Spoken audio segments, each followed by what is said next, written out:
Bismillahirrahmanirrahim. Assalamualaikum warahmatullahi wabarakatuh.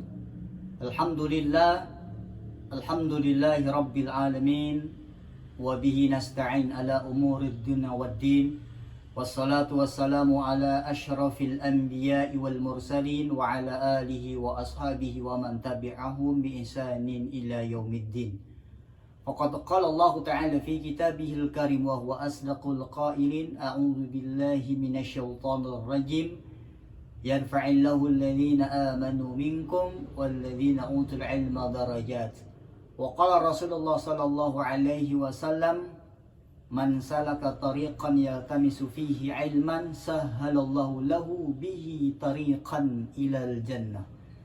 Alhamdulillah, para hadirin hadirat dan para pemirsa dimanapun Anda berada, berjumpa kembali dengan kami di channel ini, channel Al-Huda Center Kajian-Kajian Islami. Dan kami hadir kembali untuk membahas kajian hadis-hadis Rasulullah Sallallahu Alaihi Wasallam yang kita pelajari dan kita baca dari kitab hadis Asy-Syama'il Al-Muhammadiyah karya Imam Tirmidzi. Bagi para pemirsa yang memiliki kitab hadis Asy-Syama'il Al-Muhammadiyah, bisa membukanya dan kita ikuti secara bersama-sama pembacaan hadis yang sekarang sudah masuk kepada nomor ke-10.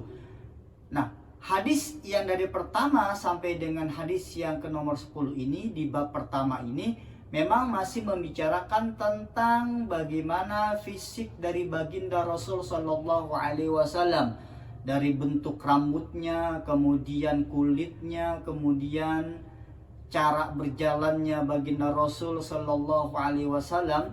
Dan kami akan membacakan hadis dari kitab Asy-Syama'il Al-Muhammadiyah di nomor ke-10.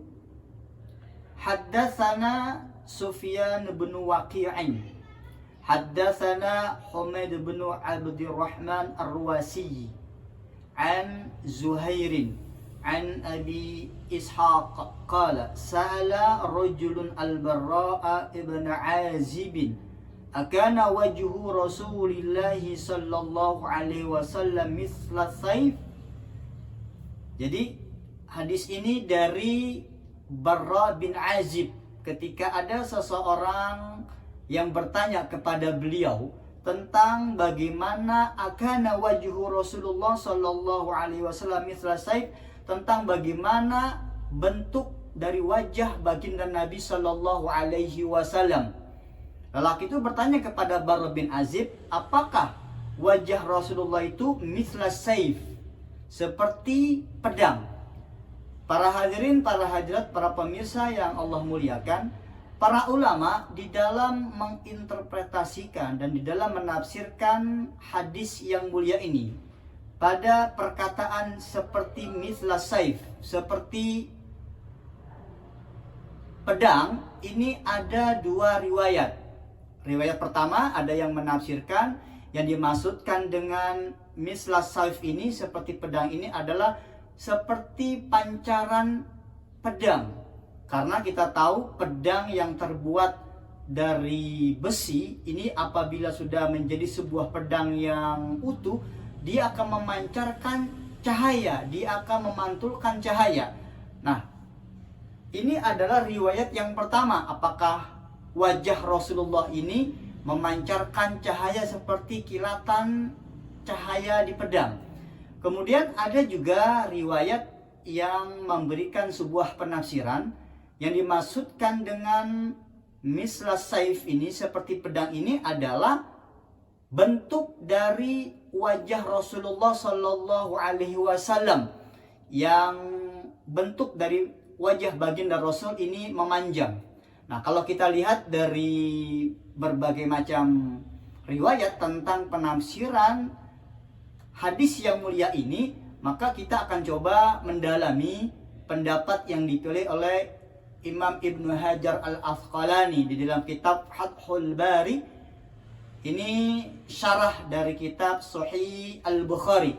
beliau lebih memilih pendapat bahwa yang dimaksudkan dengan hadis yang mulia ini, pertanyaan dari seorang lelaki kepada Barra bin Azib mithlus saib, seperti pedang, adalah bagaimana bentuk wajah baginda Rasul Shallallahu Alaihi Wasallam.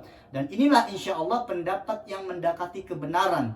Jadi lelaki ini ingin bertanya kepada Barra bin Azib tentang bagaimana bentuknya wajah Rasulullah Shallallahu Alaihi Wasallam. Kemudian Barra bin Azib menjawab, qala la bal mislal qamar. Tidak. Jadi bentuk wajah dari baginda Rasul Shallallahu Alaihi Wasallam itu bulat seperti bulan purnama. Kita paham bahwasanya bulan purnama jika berada di atas langit itu terlihat dari muka bumi ini adalah bulat. Tetapi dalam riwayat hadis-hadis yang lain bahwasanya wajah Rasulullah Shallallahu Alaihi Wasallam ini tidak bulat secara mutlak. Bulat akan tetapi dia sedikit memanjang. Jadi bukan bulat secara mutlak, tapi bulatnya ini memanjang. Dan ini adalah pendapat yang rajih, yang insya Allah yang lebih mendekati kepada kebenaran. Dan hadis ini selain diriwayatkan oleh Imam At-Tirmidzi, hadis ini juga diriwayatkan oleh Imam Al-Bukhari. Kemudian di dalam hadis yang lain juga diriwayatkan oleh Imam Ad-Darimi, kemudian juga oleh Imam Ahmad, dan kedudukan hadis ini adalah sahih. Baik para hadirin, para pemirsa yang dirahmati dan dimuliakan oleh Allah Subhanahu wa taala, inilah pembacaan hadis di nomor ke-10 tentang bagaimana bentuk dari wajah baginda Rasul sallallahu alaihi wasallam. Insyaallah memberikan pengetahuan kepada kita dan menambah kecintaan kita kepada Rasulullah sallallahu alaihi wasallam, dan yang lebih terpenting adalah kita mengamalkan sunnah-sunnah yang beliau kerjakan dalam kehidupan sehari-hari. Terima kasih. Wabillahi taufiq wal hidayah. Assalamualaikum warahmatullahi wabarakatuh.